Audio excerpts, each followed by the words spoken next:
All right, WMC, this is the video to find the winner of the MVP Winner's Choice between the Canvas and Yelich and Rogers. So we'll check the time, December 29th at 11:07 a.m. Going to go over to the Raz and type live. We've got, come on, there it is, December 29th at 11:08 a.m. You can see 11:08 a.m. There is the list of our 10 entries. We're just going to randomize your names, and then whoever's on top after the final roll is our winner. So we need a dice roll of 5 or higher. There's 7.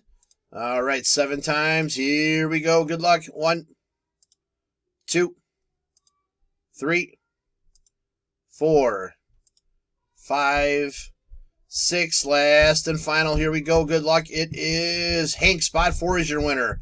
So, Hank, please message me to make your selection. There is our verification code, our timestamp, once again, December 29th, 11:08 a.m. That's it, guys. Thanks.